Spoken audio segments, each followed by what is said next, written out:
कि बनी इसराइल जब तक तकलीफ में नहीं आए, जब तक वो मुसीबत में नहीं पड़े, तब तक उन्होंने चिल्लाना और खुदा को पुकारना शुरू नहीं किया। और जब उन्होंने चिल्लाना और पुकारना शुरू किया, खुदावंद ने फिर हेल्प को भेजना शुरू किया। जब तक इंसान अपनी सिचुएशन के साथ रहता है कि मैं तो बना रही हूँ, वो सिचुएशन नहीं बदलती।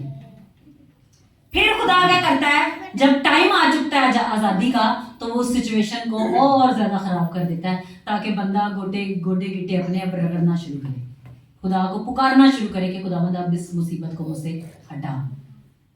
अगर मुसीबत ना आए तो इंसान खुदा को याद भी ना करे। जॉयस मेरे खुदावंद की खादमा, वो कहती है इब्लीस खुदा की फौजों का कुत्ता है। कुत्ते का क्या काम होता है? भौंकना।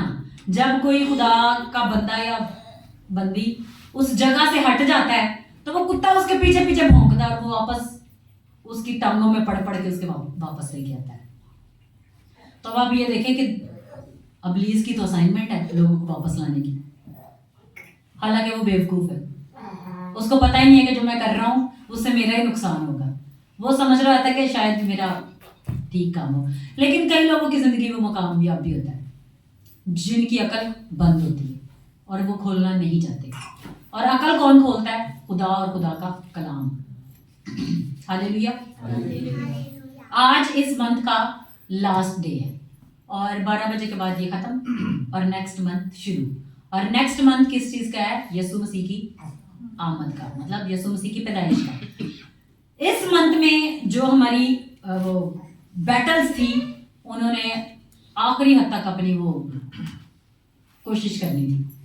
अब ये नहीं है कि दुश्मन के वार खत्म हो जाएंगे, दुश्मन के वार तो खत्म होते ही नहीं है। वो तो हमेशा ये कोशिश में रहता है कि अगर कोई इस लेवल भी वो पहुंच गया है तो मैं वहां से भी उसे गिरा कर नीचे लेके आऊं। खुदा के खादिम, बड़े बड़े खादिम, खुदा के खादिम, मैंने उनके बारे में सुना है कि अगर किसी की यहाँ से बाजू नहीं है ना, तो उन्होंने प्रेयर करके ऐसे पकड़ना है और पूरी बाजू हाथ तक बन जाती है। ये कोई छोटी बात है। और वो पता बंदा क्या करता था? डेली रात को बदकारी। ये गिफ्ट था कि वो आ गई है बाजू। लेकिन इब्लीस ने कहां गिराया? फंसा के। गिफ्ट चल रहा है, गिफ्ट वही होता है, फिर उस गिफ्ट को शैतान यूज करता है। इंसान समझता है नहीं मेरे को तो उंज सारा काम हो रहा है, भी उंज ओ भाई उंज कोई नहीं हो रहा होता। वो दरअसल आपका जो गिफ्ट खुदा यूज कर रहा होता है, उसे शैतान यूज कर रहा है। मैंने ऐसी बातें सुनी है लोगों की कि कई ऐसे आदमी हैं वो लड़कियों को अपने पीछे लगा लेते हैं, हमारे साथ रिलेशन में आओ, हमारी 19 तुम पे आ जाएगी। एक केड़ा तो के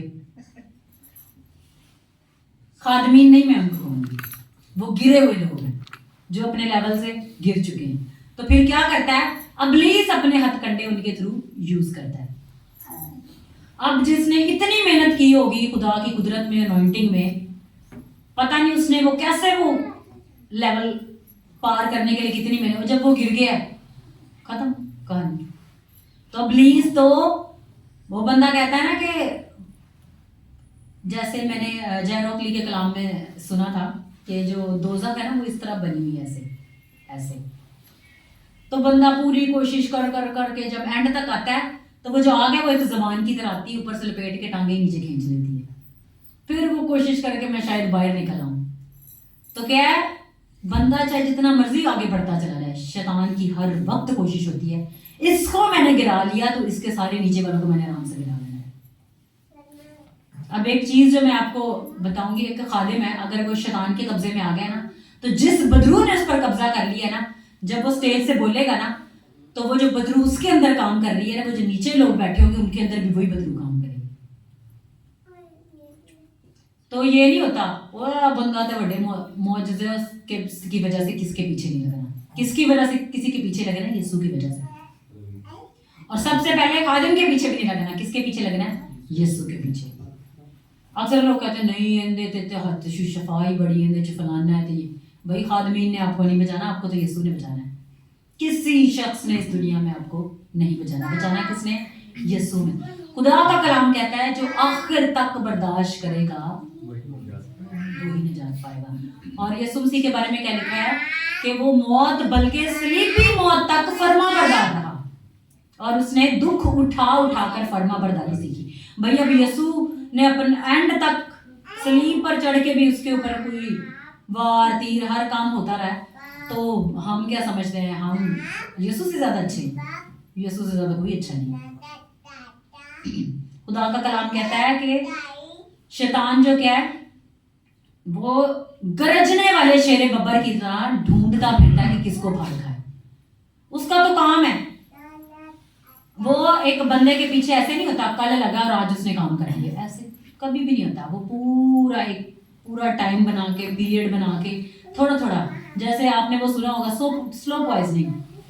अक्सर लोग होते हैं, कई लोगों के बारे में सुना जी, इनके घर में जो नौकर थे उन्होंने खाना खिलाते वक्त थोड़ा थोड़ा जहर इनको खिलाना शुरू किया। वो जहर एकदम असर नहीं करता, वो जहर पहले जाता जाता जाता हड्डियों को खोखला, गोश्त को खराब, पूरे बदन को खराब करके वो डैमेज कर देता है, फिर उसका इलाज नहीं होता जल्दी। एक जहर तो बंदे ने खाया, वो उसको जाके स्टमक वॉश करा लेता है तो वो बच जाता है, लेकिन जो स्लो पॉइजनिंग होती है वो ऐसा ऐसा उससे मारती है। तो शैतान कभी भी एकदम नहीं मारता, वो स्लो पॉइजनिंग करता है, थोड़ा थोड़ा करके। पहले एक चीज लाएगा, झूठ, बदी, गुनाह, ऐसे छोटे छोटे छोटे छोटे करते करते इंसान अपने आप से इतना फ्रस्ट्रेट होता है, फिर उसे शर्मिंदगी होती है कि मैं खुदा के पास जाऊंगा कैसे, हाय मैंने तो गुनाह कर लिया है, अब मैं क्या मुंह लेके जाऊंगा। ऐसे होते लोगों के लिए, ठीक है। ये तो जस्ट मैंने आपको एक चीज बताई। कलाम वैसे हमारा ये नहीं, कलाम हमारा और है। तो कलाम हमने सीखा कि मूसा को खुदा जब उस उसके बहरे कुलजम के पास लेकर आ गया, तो वहां पर वो क्या रोने चलाने लगे कि क्या वहां पर कब्रें नहीं कि तू हमें यहाँ मारने गया। तो खुदा ने क्या कहा था कि जिन दुश्मनों को तुम आज देखते हो उनको तुम दोबारा कभी भी ना देखोगे। तो ये उनके लिए था जो दिन और रात खुदा में रहते हैं। शैतान से जंग जीतना आसान बात नहीं है भाई, उसके पास पावर है। आपके पास कौन सी पावर है? उसके पास अनॉइंटिंग है, उसके पास अनॉइंटिंग है, और वही उस पर गालिब आ सकता है जो जिसके पास अनॉइंटिंग होगा। जिसके पास अनॉइंटिंग है वो कैसे गालिब आएगा? ठीक है, हमारा डर और खौफ उसे हम पर हावी तो जरूर करता है, पर जो वो कह लें कि आप के पैदा होने से हजारों साल पहले से वो अपने काम कर रहा है, वो तो तजर्बाकार शख्स है। एक बंदा तजर्बाकार हो जाए ना, उससे बड़ा कोई तजर्बे वाला शख्स नहीं होता। यासर एक दिन खुदा उनके खादे में गवाही सुना रहे थे, तो वो यासर ने पूरी की कि एक जगह पर शादी हुई। उन्होंने कहा जी शादी में ना कोई भी बूढ़ा नहीं आएगा, बारात में कौन लोग आएंगे? जो जवान है, और जो पता नहीं 40 बकरे का पता नहीं भैंसें थी कि क्या था, वो ज़िबा करेंगे और एट ए टाइम 100 बकरे ज़िबा करेंगे और वो पूरे बरातियों को खानी पड़ेंगी, और अगर वो खा लेंगे तो फिर वो लड़की भेजेंगे। ये जस्ट मैं आपको एक एग्जाम्पल दे रही हूँ। तो वो कहते किसी भी बूढ़े शख्स को नहीं लाना, जवान जवान ही आएंगे। उन्होंने कहा कोई बात ही नहीं है। उन्होंने क्या किया, वो भी चलाक थे, उन्होंने एक बूढ़े शख्स को भेस बदल के यंग करके थोड़ा उसको साथ ले गए, तो वो चला गया। चले जैसे भी वो साथ ले गए। अच्छा जी, क्या हुआ? अब वो जो 100 बकरे थे, उन्होंने क्या उनसे कहा कि पहले हम इतने खाएंगे, फिर ब्रेक लेंगे, फिर थोड़ा खाएंगे। वो बूढ़ा आदमी उनको अपनी हिकमत से बता रहा था, अपने तजर्बे से, क्योंकि जो जवान होता है ना उसके पास हिकमत नहीं इतनी होती, जिसका तजर्बा होता है उसके पास हिकमत होती है। कैसे? कलाम साबित करता है ये। अब कलाम कैसे साबित करता है? सुलेमान बादशाह जब का बेटा जो था, जब उसे बादशाह बनाया गया, तो उसे जो बुजुर्ग थे उन्होंने अपनी हिकमत से कहा कि जो लोग कह रहे हैं उनकी बात मान ले। उन्होंने कहा कि तेरे बाप ने जो हमारा जुआ सख्त कर दिया था, तू उसे नरम कर दे। तो उसने कहा तू इनकी बात मान ले, तू इन पर हमेशा बादशाह रहेगा। उसने क्या किया, बूढ़ों की मशवरत को छोड़ के जवानों की मशवरत को लिया। जवानों ने क्या मशवरत दी कि मेरे बाप ने तो तुमको कोड़ों से ठीक किया था, मैं तुम्हें बिच्छुओं से ठीक करूंगा, मैं तुम्हारी सजा और बढ़ा दूंगा। वो बागी हो गए। मतलब जवानों की तो मशवरत काम ही ना है, उन्होंने तो उसकी सल्तनत की उसके हाथ से छिनवा दी।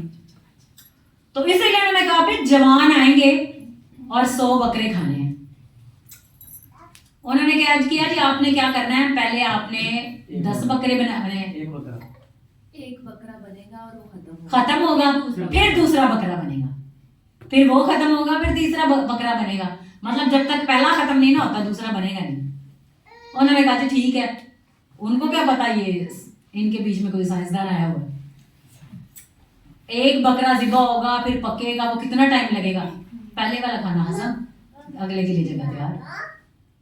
अब पता नहीं कितने दिन लगे हो, पता नहीं चलता था। पूरी बारात के अंदर वो 100 बकरे, एक बकरे का पता नहीं चलता था। हाँ। तो उसने अपनी हिकमत यूज की ना। तो भाई शैतान तो एंशिएंट खुदा का मुखालिफ है, सदियों से, जब से ये दुनिया बनी है वो तब से खुदा का और इंसानों का मुखालिफ है।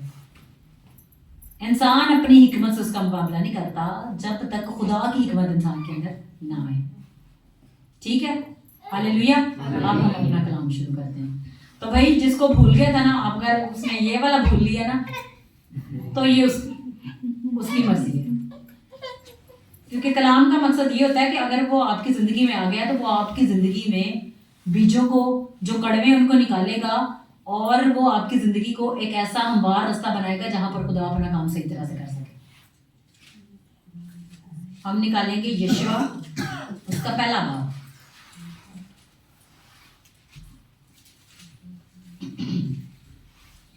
यशवा की किताब उसका पहला बाब। ये हम वर्ष पहले भी सीख चुके हैं, लेकिन खुदा ने इसी में से फिर आज मैसेज दिया। पहला बाब और उसकी 8 आयत। शरीयत की ये किताब तेरे मुंह से ना हटे, बल्कि तुझे दिन और रात इसी का ध्यान हो, ताकि जो कुछ इसमें लिखा है उस सब पर तू एहतियात करके अमल कर सके, क्योंकि तब भी तुझे इकबालमंदी की राह नसीब होगी और तू खूब कामयाब होगा। यहाँ क्या लिखा है? शरीयत की ये किताब। वैसे तो शरीयत की 5 किताबें हैं, लेकिन अगर हम इस हिसाब से लें तो ये पूरा कलाम ही हमारे लिए खुदा की सांस है। कलाम को क्या कहा जाता है कि ये खुदा की सांस है। अगर इंसान के अंदर सांस ना हो तो वो जिंदा नहीं रह सकता। तो ये कलाम हमारी सांस बनकर हमारे अंदर आता है और हमें जिंदगी बख्शता है। तो यहाँ पर लिखा है कि शरीयत की ये किताब तेरे मुंह से ना हटे। यहाँ पर ऐसा कोई लिखा है कि इस कलाम को पीछे छोड़ के सिर्फ कलाम को सुनना है? कहीं भी कलाम में लिखा हो? किसी को अगर कोई हवाला याद हो तो वो बता सकता है। मुझे तो कोई याद नहीं है, ना मैंने पढ़ा है कलाम में। लिखा है कि शरीयत की ये किताब तेरे मुंह से ना हटे। मतलब ये जो खुदा का कलाम है, इसके अंदर ऐसी ऐसी चीजें हैं कि आपकी अकल, आपकी सोच दंग रह जाए। पर क्या है, ये उस पर भेद खुलते हैं जो उसे रूह से ढूंढना शुरू करते हैं। रूह से ढूंढते कैसे हैं? इसी में आगे लिखा है, बल्कि तुझे दिन और रात इसी का ध्यान हो। मतलब जब ध्यान इस पे लग जाता है दिन और रात, तो वो ध्यान हमारा उसके अंदर से चीजों को खोज के निकालना शुरू करता है। जब वो खोज के निकालना शुरू करता है तो वहां पे एक्सपोज हो जाती है, ताकि जो कुछ इसमें लिखा है उस सब पर तू एहतियात करके अमल कर सके, क्योंकि तब ही तुझे इकबालमंदी की राह नसीब होगी। मतलब हमने जो कुछ इसमें लिखा है उस पर एहतियात करके, मतलब आज मैंने कलाम में ये पढ़ लिया है तो ये मेरी जिंदगी में अब इस पे अमल होना चाहिए। मतलब अगर सुन के आपने कान से निकाल लिया है तो मतलब आपने उसको आम किताब समझ ली है कि ये कोई आम किताब है, इसका कौन सा असर होना है। लेकिन अगर आपने इसको खुदा का कलाम समझ के एहतियात से अपने दिल में रख लिया है, तो अगली आयत हिस्से में लिखा है, तब ही तुझे इकबालमंदी की राह नसीब होगी। इकबालमंदी का मतलब है कामयाबी। चाहे आपका घर हो, चाहे आपकी स्पिरिचुअल लाइफ हो, चाहे आपकी फिजिकल लाइफ हो, चाहे आपकी फाइनेंशियल लाइफ हो, कोई भी जिंदगी का हिस्सा हो, कामयाबी इसी से मिलनी है, क्योंकि इसके अंदर लिखी हुई है। कहीं भी नहीं लिखा कि इसको छोड़ो, अपनी मर्जी से जो मर्जी करो। कोई किसी ने खादिम ने किताब लिख ली तो बस वो पढ़ लो। नहीं नहीं, खुदा का कलाम कहता है कि ये कलाम जो है इसे 40 से ज्यादा नबियों ने लिखा है, और ये पता नहीं कितने सालों में ये कलाम लिखा गया है। मेरे पास इसकी डिटेल है लेकिन अभी मेरे ज़हन में नहीं है। तो ये पूरी, और ये खुदा का कलाम क्या है? रूह कुद्दस की तहरीक से लिखा गया है। मतलब जो रूह कुद्दस इंसान दुआ कर रहा होता है, खुदा रूह में डाल रहा होता है, वो चीजें इस कलाम में लिखी हुई है। इंसान ने अपनी मर्जी से इसमें कुछ नहीं लिखा हुआ। हाँ, अगर इंसान की अपनी मर्जी से लिखा हुआ तो इंसान ने लिखी, इसको छोड़ो पर। ये खुदा की रूह मुकद्दस की कुदरत से लिखा गया, इसलिए इसको पढ़ना जरूरी है। बच्चों को थोड़ा सा प्लीज खामोश करें, इसलिए इसको पढ़ना जरूरी है। अब हम आ जाते हैं कि इस मंथ में जो आज के बाद शुरू हो रहा है वो है जी दिसंबर का मंथ। ये लास्ट मंथ है, इसमें जो कुछ आपसे दुश्मन ने छीना है वो आप छुड़ा भी सकते हैं। इसमें जो कुछ दुश्मन ने कब्जा किया है आप उसको वापस भी ले सकते हैं। इस मंथ में आप अपनी वो बरकतें जो आप पूरे 11 महीनों में नहीं ले सके थे उनको ले सकते हैं। इस महीने में आप अपनी अगले साल की बरकतों के लिए बीज बो सकते हैं, उनके ऊपर कब्जा करने के लिए अपने आप को खुदा के जुरी में रख सकते हैं। ये सबसे क्रिटिकल, सबसे टफ और ऐसा मंथ है कि इसमें आपने अगर मेहनत कर ली तो आपके सारे काम सीधे। अब आप ये कलाम सुन रहे हैं तो इसको अपने दिमाग में बिठा लें हैं। मैंने नेक्स्ट संडे फिर पूछना है कि क्या मैंने सुना था, मैं पहले बता रही हूँ। तो क्या है, जो इस मंथ में मेहनत कर लेगा उसके लिए बंद दरवाजे भी खुल जाएंगे, और जो मेहनत नहीं करेगा उसके लिए नहीं खुलेंगे। तो इस मंथ में जो लोग ज्यादा फास्टिंग में रह सकते हैं वो ज्यादा फास्टिंग में रहें। शैतान की फौजें, शैतान के जादूगर इस मंथ में सबसे ज्यादा हैवी हथियार लेके मुकाबला करने के लिए आते हैं। इंसान सो के तो ना फिर उनका मुकाबला कर सकता है, दुआ में, रोजे में, मेहनत में। ये लास्ट मंथ है, आपने ये सोच लें कि जो इस साल की बरकतें हैं वो आपको अगले साल में दिखनी भी नहीं है, उनको आप इसी साल छुड़ाएं। भाई ये मेरी बरकतें हैं, खुदा ने मेरे लिए रखी थी, चलाने के लिए थोड़ी रखी है। मैंने इनको लेना है और इस मंथ में इनको मैंने लेकर यहाँ से हिलना है। इस पूरे महीने में मेहनत करनी है, क्योंकि ये आपको बुलंदियों पर ले जाने का मंथ है। वो क्यों बुलंदियों पर ले जाने का मंथ है? जो बुलंदियों पर पहुंचेंगे वो क्रिसमस वाले डे यीशु मसीह को रूबरू देखेंगे। मैंने लास्ट मंथ भी कहा था, इस ईयर भी कहा था, इस ईयर भी कहा कि ये मैं आपको ऐसा नहीं बता रही, वो वाकई में देखेंगे। और लास्ट ईयर जब 25 दिसंबर की हमारे यहाँ पर मीटिंग थी तो यीशु मसीह को कई लोगों ने देखा, तो यीशु मसीह को आप अपने अंदर मुजस्सम होता हुआ भी देखेंगे। यीशु मसीह को आप एक्सपीरियंस करेंगे अपनी लाइफ में, और हम एक्सपीरियंस कैसे करेंगे आज हमने ये सीखना है। अब ये मंथ है, इस महीने में अगर हम देखें तो तकरीबन 31 दिन है। हम इसको 31 भी छोड़ देते हैं, हमने इसको 25 तारीख तक पहले लेना है, क्योंकि उस 25 तारीख को यीशु मसीह ने कहने के जन्मदिन यीशु मसीह का आ जाना है। ये नहीं है कि यीशु मसीह ने दोबारा से पैदा तो वो हो चुका है, लेकिन जब आप देखें किसी की बर्थडे होती है तो लोग सेलिब्रेशन करते हैं, तो यीशु मसीह की बर्थडे पर भी सेलिब्रेशन होती है। जिंदगियां आजाद होती हैं, बंधन जुए टूटते हैं, लोग बचते हैं, रिहाई आती है। खुदा क्या करता है, अपनी निजात के काम को वास्ट कर देता है, बढ़ा देता है। तो अगर हम देखें मत्ती, मरकस, लूका और यूहन्ना, 4 अंजीलों में 89 चैप्टर हैं। अगर डेली का एक चैप्टर पढ़ें तो एक नहीं 4 चैप्टर, तो आप बहुत जल्द इन 4 अंजीलों को खत्म कर लेंगे। और मैं ये कहूंगी कि आप इसके साथ अमाल को, मतलब 5 किताबों को इस महीने में आपने कोशिश करके पूरा महीना इनको पढ़ना है। सिर्फ पढ़ना नहीं है, उनको ऐसे पढ़ना है कि वो आपके अंदर उतरे। आपने देखना कि यीशु कैसे मौजज़ा कर रहा था, यीशु क्या बोल रहा था, यीशु मसीह जब जा रहा था तो वो क्या कर रहा था। अगर हम इसकी एग्जाम्पल लें तो वो जो औरत जिसके 12 बरस से खून जारी था, उसने क्या किया, उसने दिल में सिर्फ ठहराया। तो खुदा का कलाम क्या कहता है, जब हम अपने दिमाग में, दिल में सोच लेते हैं ना तो हो जाती चीज। जैसे कलाम कहता है कि अगर किसी ने सोच में ही बदी कर ली तो उसने बदी कर ली, गुनाह कर लिया तो कर लिया। तो क्या हमने, जब उसने दिल में कहा कि मैं पल्ला छू लूंगी तो मैं शिफा पा जाऊंगी, उसने ये नहीं कहा शायद मैं पल्ला छू तो शिफा, उसने कहा मैं छूंगी तो मैं पा जाऊंगी। उसने जो सोचा उसने जाके क्या किया, जैसे ये देखिए ये दुपट्टा है, इसके साथ वो जो टसल लगे होते हैं, वो उसने बस उसको छुआ था, सिर्फ उसको जाके छुआ। यीशु मसीह ने कहा कि कुव्वत मुझ में से निकली। तो आपने भी कहना है मैं इन अंजीलों को पढ़ूंगी या पढ़ूंगा, मैं कलाम को पढ़ूंगा, उस पर मेडिटेशन करूंगा। यीशु मसीह को डेली मैंने ये फील करना है कि मैं सो रहा हूं तो यीशु मसीह मेरे चुगिर्द है, मैं चल रहा हूं तो यीशु मसीह मेरे साथ चल रहा है, मैं अपने काम पर जा रहा हूं तो यीशु मसीह मेरे साथ है, अगर मैं कुछ भी कर रहा हूं तो यीशु मसीह मेरे साथ है। ये पूरा मंथ आपने यीशु मसीह को कह लें कि जैसे घोट के पी नहीं लेना होता, वैसे पी तो नहीं कोई सकता, मतलब यीशु मसीह पे आपने ऐसे ध्यान लगाना है कि आप सोचें और आपको वाकई में दिखना शुरू हो कि यीशु मसीह मेरे साथ है। बस यीशु मसीह को अपने अंदर आपने जबरदस्ती उतार लेना है। वो ना भी उतरना चाहे ना तो उतारना है। वैसे यीशु मसीह तो उतरना चाहता है, तो हमने क्या करना है? अपनी हर कोशिश, कहते हैं ना, अपनी एड़ी चोटी का जोर लगा दो कि कोई कसर रह ना जाए। तो आपने भी इस मंथ में पूरी कसर लगानी कि यीशु मसीह ने मेरी जिंदगी में आना ही आना है। और सबसे बड़ी बात, जिस बंदे को यीशु मिल जाता है ना, वहां पर मुसीबत नहीं रहती, वहां पर फाइनेंसेस का मसला नहीं रहता, वहां पर घर में परेशानी नहीं रहती, वहां पर दुख और तकलीफ नहीं रहता। तो आपको किस चीज की जरूरत हुई? पैसों की जरूरत है? पैसे तो खुद आ जाएंगे। बिजनेस में मेहनत करने की जरूरत है? नहीं, मेहनत नहीं करनी, यीशु पे मेडिटेट करना है। क्या मेडिटेट करना है? मैं अपने बिजनेस को करने जा रहा हूँ, यीशु मसीह मेरे साथ है, और अगर मेरा कहीं पे काम नहीं बन रहा तो यीशु मसीह वहां पे मेरी हेल्प कर रहा है, वो काम बना रहा है।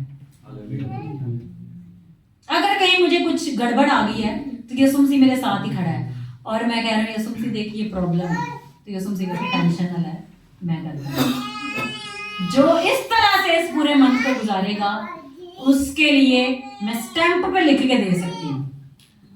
लोग कहते हैं कि स्टैंप पे लिख के देना मुश्किल है, मैं भी लिख के दे सकती हूँ, मुझे पता है यीशु मसीह सब कुछ कर सकता है। जो ऐसे इस मंथ को गुजारेगा मैं स्टैंप पे लिख के दे सकती हूँ, इस महीने में वो अपनी वो चीजों को देखेगा जो उसने पहले कभी भी नहीं देखा। अब आप ये देखें, यीशु मसीह आपके साथ चल रहा हो तो कोई दुश्मन आप पे वार करने आएगा? वो पहले देखेगा भाई नाल तो यीशु है, जब मैं इनके कोल गया तो चित्रे इनके कोल नहीं पैने, यीशु ने मार रहे थे। हालेलुया। अगर मैं इसका काम बिगाड़ने गया तो भाई इसने थोड़ी खड़े होना, जो साथ वाला खड़ा है ना, इसकी तो चाहे कोई वैल्यू हो ना, उस साथ वाले की वैल्यू है। तो अगर देखें हमारी कोई वैल्यू है इस दुनिया में, अगर यीशु हमारे साथ ना तो हमारी कोई वैल्यू नहीं, हमें तो कोई जाने भी नहीं। अगर आज हमें कोई जानता है तो किसके सबब से? यीशु। अगर हम किसी जगह पर जाए, वहां पर कोई मुआवजा हो जाए तो कहते नहीं खुदा का खादिम है जी, खुदा की खादिम है, ये थोड़ी कहता है उनके कोल तो पता नहीं कोई जादूगरी, ऐसे थोड़ी होता है। क्या आता है इसके अंदर? यीशु है। अब यीशु मसीह को नतनएल ने क्या कहा था? अगर खुदा ही इंसान के अंदर काम ना करे तो जो काम तू कर रहा है वो इंसान नहीं कर सकता। उसने इनडायरेक्टली क्या किया कि तू नहीं कर रहा भाई, तेरे अंदर जो खुदा है वो सारे काम कर रहा है। तो जब हमारे अंदर यीशु होगा तो हमारे भी वही काम करेगा। यीशु मसीह जहां से चलता था मौजे होना शुरू रहते, अब जब यीशु ही हमारे अंदर आ जाएगा तो कौन सी चीज हमें रोकेगी? इस मंथ को दुश्मन चाहे जो मर्जी कर ले, यीशु को ऐसे पकड़ के तेनू नहीं छड़ना, जान नहीं देना। जेड़े ने बंदे ने यीशु ਨੂੰ ਛੱਡ ਲਿਆ ਉਹ ਤੇ ਮੁਸ਼ਕਲ ਹੈ, ਤੇ ਜਿਹੜੇ ਬੰਦੇ ਨੇ ਇੰਜ ਕਰਕੇ ਫੜੀ ਰੱਖਿਆ बस फिर उनका काम बन जाएगा। हालेलुया। आप कुछ लोग बड़ा मसरूफ होते हैं, वो क्रिसमस पे कपड़े बच्चों के लिए आ रहे, भाई यीशु मसीह को साथ रख लो, सारा कुछ ही आना शुरू हो जाएगा, ये भी नहीं पता होगा कहां से आ रहा है। खुदावन के खादिम ने हमें एक बुराई सुनाई कि ना एक घर में वो गए तो वहां पर क्रिसमस का दिन था और वो लोग बड़े परेशान थे कि हमारे घर में राशन भी नहीं है, अब हम क्या करें। उन्होंने दुआ करना शुरू कर दी। तो क्या हुआ, जब वो सुबह उठे क्रिसमस वाले दिन, कोई शख्स पूरा राशन का थैला भर के उनके दरवाजे के बाहर रख के चला गया। भाई उन्होंने कोई मेहनत की, उन्होंने बस दुआ की, उन्होंने क्या खुदावंद देखी जाएगी तू इस वेले सब कुछ करेगा, तो खुदा ने कर दी।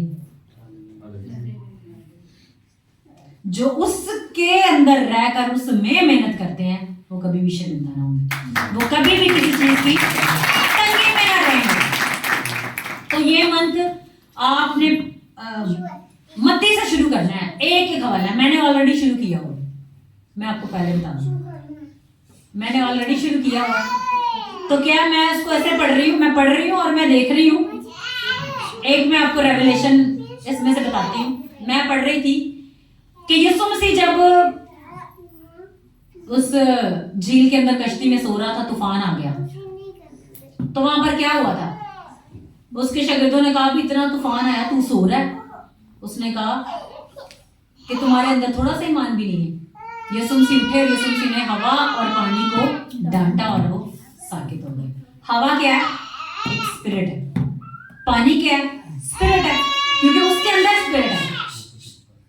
और यीशु मसीह जब वो झील में से क्रॉस करके बाहर आए तो ग्रासीनियों के इलाका में क्या हुआ, वहां पर एक शख्स था जो कब्रों में रहता था और संगलों से उसे बांधा गया था। यीशु मसीह को उसने देख के कहा कि तू मुझे क्यों सांप में डालने आया? यीशु मसीह कहना चुप कर और इसमें से निकल जा। तो पहले यीशु मसीह ने पूछा कि तुम कौन? उसने कहा जी लश्कर। तो लश्कर में पता है कितनी बदबू होती है? 6000। आजकल आपको मैं बताऊं, आम लोग हैं ना जहां पर जो आपको दिखेंगे उनके अंदर एक लश्कर नहीं तो 3-3, 4-4 लश्कर भी होते हैं एक एक बंदे के अंदर, और वो ऐसे फिर रहे होते हैं जैसे दुनिया के मालिक ही नहीं।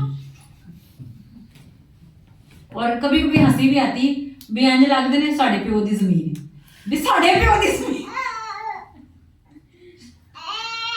जिनको खुदा ने आजाद किया है, जिनको खुदा ने चुना है, खुदा का कलाम कहता है वो जमीन के वारिस होंगे, वो नहीं जिन्होंने बदरुओं को दरवाजा खोल के कहा जो आ जाओ सारे आ जाओ, वो नहीं, जिन्होंने दरवाजों को बंद किया हुआ। तो यीशु मसीह ने उसे डांटा तो वो क्या कहती है, ऐसा कर तू हमें सूरों में भेज दे। भाई अपने बच्चे को चुप कराया, उसने कहा हमें सूरों में भेज दे। तो वो क्या हुआ जी, वो बदरुएं सूरों में निकल कर चली गई और सूर क्या हुआ, झील में झपट कर जा गिरा। इसके पीछे पता क्या रेवलेशन था? जिन बदरूहों को वो निकालने जा रहा था वो सारी पानी की बदरूएं थी। सारी किस चीज की बदरूएं थी? पानी की बदरूएं। और जब पानी की बदरूएं थी उन्होंने तो जस्ट उनसे कहा कि हमें अब रहने के लिए कोई और जगह चाहिए, हमें सूरों में डाल दे। लेकिन वो पानी की बदरूएं थी, वो झपट के पानी में जा पड़ी। और ये उसको पढ़ते पढ़ते आप पढ़ेंगे, खुदा आपके ऊपर रेवलेशन खोलेगा। कोई पानी की बदरूएं है, कोई हवा की बदरूएं, कोई जमीन की बदरूएं। तो खुदा ने क्या, यीशु मसीह ने उसको डांटा, उसमें से निकली और वो पानी में जा पड़ी,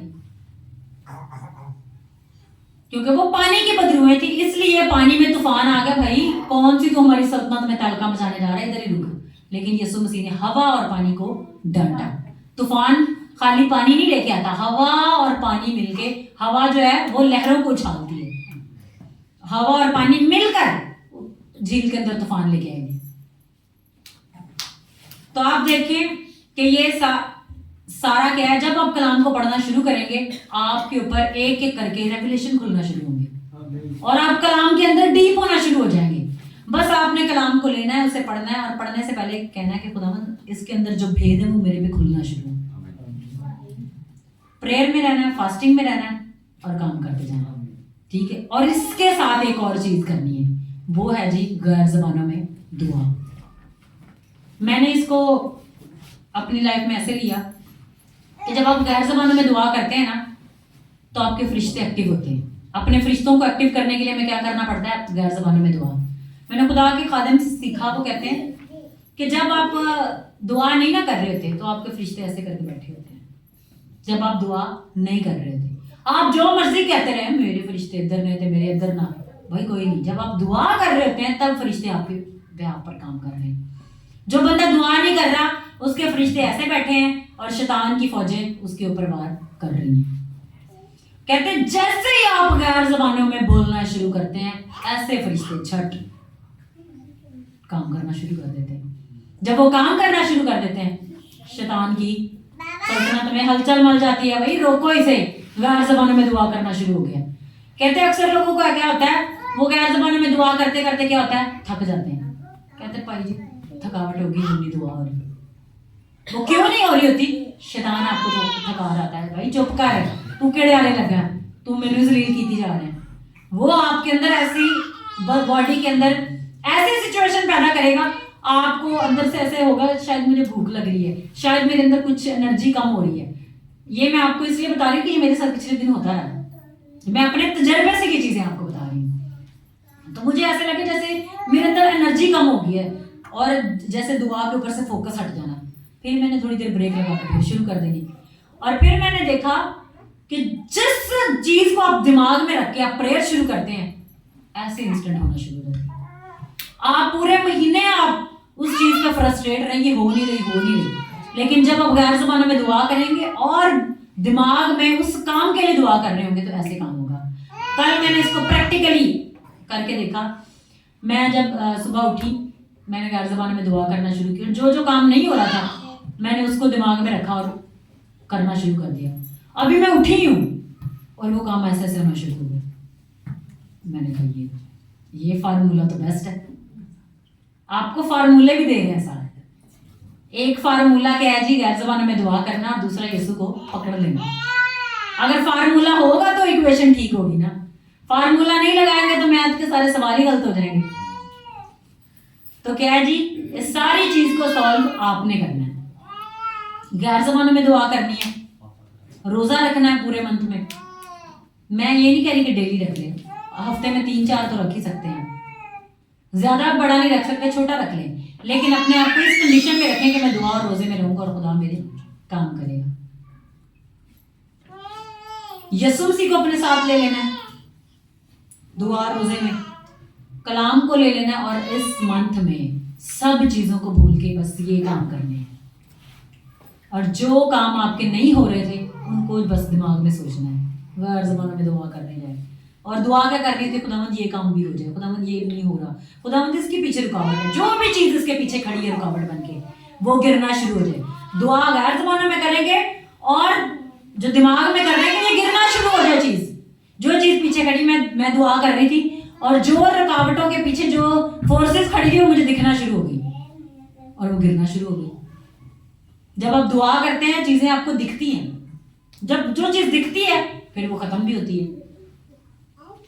ठीक है, पूरे फोकस के साथ मेडिटेट करते हुए, मतलब पूरा ध्यान लगा के कि ढूंढना है खुदावंद कौन सी चीज है, कौन सी चीज है। फिर जब नजर आ जाए तो आपने रूह में फील करना है कि आपके पास कोई हथियार है, उसे तोड़ना है, उसे तोड़ देना और टूट जाएगी।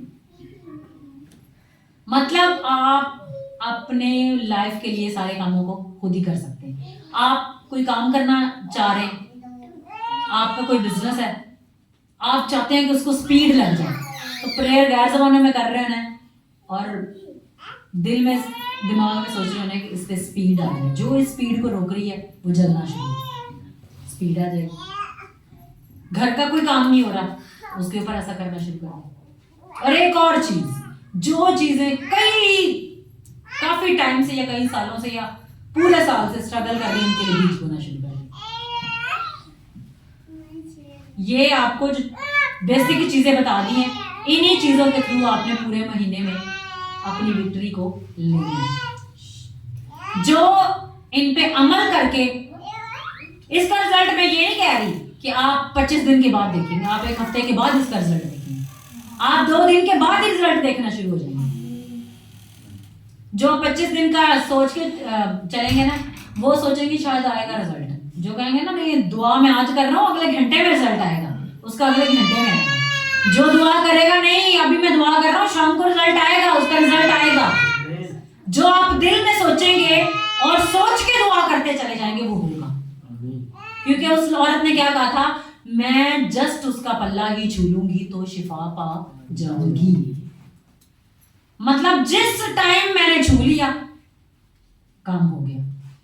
अब आपको पता है कि जिन औरतों के ये बीमारी होती थी उनको कहते थे कि ये नापाक औरतें हैं, आदमियों के बीच में उनका जाना ममनू था, और अगर वो किसी को छू लेती तो कहते जी इसके छूने की वजह से हम नापाक हो गए। अब उस औरत ने अपना दिल कैसे बनाया होगा, 12 बरस से जिसको ये बीमारी है उसके अंदर क्या ताकत होगी, उसने कैसे अपना फेथ डेवलप किया होगा, कैसे अपने आप को मजबूत करके वो उस भीड़ में गई होगी। और ये भी नहीं गई वो सीधी ऐसे जा रही है, कहते हैं वो नीचे नीचे होके गई। और अगर वो ऐसी सिचुएशन में जब भगदड़ मची होगी किसी के पाँव के नीचे आ जाती तो उसके तो मरने का भी खर्चा था। लेकिन खुदा का कलाम कहता है जो ईमान पर खड़ा होकर उस कोशिश में चल पड़ेगा मौत भी उसके नजदीक नहीं आएगी, क्योंकि उसने ईमान किस पे बनाया है, यीशु पे। उसने आगे किसको रखा हुआ है, यीशु को। बस यीशु को अपने साथ ले लें, पूरा महीना यीशु के साथ रहें, कलाम को पढ़ें, कलाम पे मेडिटेट करें और आप अपने कामों को देखते जाएंगे और वो होते चले जाएंगे। मैंने आपको ये बताया, कल मैंने काम किया, मैं प्रेयर करके उठी और वो काम होना शुरू हुए। और मैंने कहा मैं इतने दिनों से इन चीजों से तंग थी और मेरे उठते ही मैंने कर लिया। बाज़ दफा ये होता है कि हम सोच रहे थे शायद ये कोई और करे, लेकिन क्या होता है वो खुदा आपके अंदर ही ऐसी कैपेसिटी पैदा कर देता है कि आप खुद को कर लेते हैं 1 मिनट में। मतलब जो माइंड सेट बना होता है खुदा उसको भी चेंज कर। खुदा के काम करने के तरीके बहुत सारे हैं, हम उनको जज नहीं कर सकते या उनको शॉर्ट नहीं कर सकते। खुदा किसी भी तरीके से काम कर सकते हैं। हमें मतलब किस चीज से हमारा काम होना चाहिए, जो कराने का तरीका कार है वो मैंने आपको बता दिया। बस इस पूरे महीने में इन 4 अंजीलों को, और अगर वो हो जाए तो उसके बाद अमाल की किताब, इन चीजों को आप अपने अंदर ले लें। खुदा का कलाम आपकी जिंदगी में पूरे तौर से काम करेगा। मैं कलाम को पहले बहुत ज्यादा पढ़ती थी और ऐसे होता था कि पूरा कलाम ऐसे होता था कि जैसे अगर मैंने पैदाइश से पढ़ा है ना, और मैं मुकाशफा पर भी हूँ, तो मुझे याद है कि मैंने कुछ ही दिन पहले ये पढ़ा है, क्योंकि मैं तकरीबन 8-9 घंटे कलाम में पढ़ती थी। तो क्या इतना ज्यादा पढ़ने से वो स्टोर ज्यादा हो गया था, और जब उसके अंदर गैप ज्यादा आ जाता है ना, जब आप उसको पढ़ना छोड़ देते हैं तो वो थोड़ा थोड़ा भूलना शुरू हो जाता है। अब जब ये हमारे जो मुस्लिम लोग हैं वो अपने उस कुरान को हिफ्ज करते हैं, तो वो क्या करते हैं, वो डेली उसको बार बार पढ़ते हैं। ये मुझे कैसे पता है, हमारे कॉलेज में कुछ लड़के थे तो उन्होंने ये हिफ्ज किया हुआ था, तो वो हमारे सर को बता रहे थे जी हम डेली सुबह उठ के पहले उसकी प्रैक्टिस करते हैं कि हमें भूल ना जाए। तो जब हम कलाम को पढ़ना छोड़ देते हैं तो वो उसके कुछ पॉइंट हमारे अंदर से स्किप होना शुरू हो जाते हैं, लेकिन जब इसके ऊपर पूरा फोकस होगा तो कलाम हर वक्त हमारे अंदर होगा। इसको इतना पढ़ना है, दाऊद नबी कहता था कि कलाम को अपनी खुराक से ज्यादा नोश करना है। ये जब मैंने कलाम सुना तकरीबन उस वक्त मैं 6th-7th क्लास में हूँ, कि अपनी आम खुराक से अगर दिन में 3 मरतबा खाना खाते हैं तो उससे ज्यादा अपने कलाम पढ़ना है। तो मैं दिन में 5-6 मरतबा कलाम पढ़ती हूँ कि अगर भाई वो 3 मरतबा अगर खाना खा रहे हैं तो कलाम को तो उससे ज्यादा पढ़ना है। तो क्या कलाम को अपनी जिंदगी का सबसे ज्यादा हिस्सा बना रहे हैं।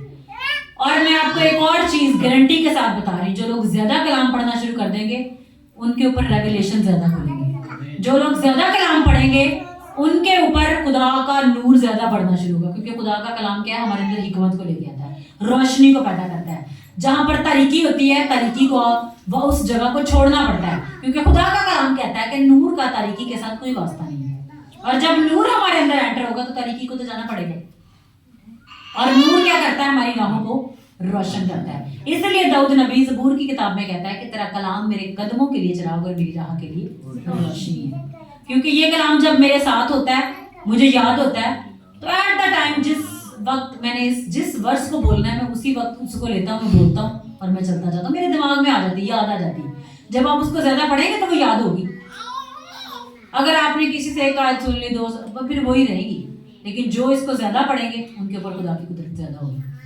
और मैंने खुदा उनके खादिम से और खुद भी खुदा ने मुझे गाइड किया था कि अगर मैं पूरा साल तकरीबन 18 चैप्टर या 15 चैप्टर पढ़ूंगी ना तो खुदावंद की हाईएस्ट लेवल ऑफ अनॉइंटिंग मेरे ऊपर आ जाएगी। मैंने पूरा साल किया और वाकई ही में हाईएस्ट लेवल ऑफ अनॉइंटिंग मेरे ऊपर आ गई थी। मैं हर चीज आपको अपने तजर्बे से बताऊंगी, जो मैंने तजर्बा नहीं किया उसका तो मैं आपको नहीं बता सकती। तो ऐसे होता था कि बस मैंने दुआ शुरू करनी, खुदावंद की कुदरत ने बहना शुरू कर देना। खुदा के कलाम में कुदरत है, खुदा का कलाम खुदा की सांस है, खुदा के कलाम में पावर है। आप कई ऐसे मौजे हैं कि जो इंसान वैसे नहीं कर सकता। जब वो कलाम को प्रीच कर रहा होता है तो कलाम की कुदरत से बदबू को आग लगती है, वो निकल जाता है। तो कलाम में क्या है, कुदरत है। हालेलुया। तो आए अपनी आंखों को बंद करें और आज के कलाम को सबसे तो पहले प्रेयर करना शुरू करके खुदावंद की हमारे अंदर से मिलती है, क्योंकि हमने पूरा मंथ इस कलाम को लेकर चलना है। तो सब अपने लिए दुआ करना शुरू करें कि खुदावंद ये कोई दुश्मन की तारीकी, कोई चलाकी, कोई वार, कोई बंधन, कोई जुआ, इस कलाम को अब हमारी जिंदगी से निकाल लेना पाए। दुआ करना शुरू करें, करते चले जाएं। Hallelujah, hallelujah.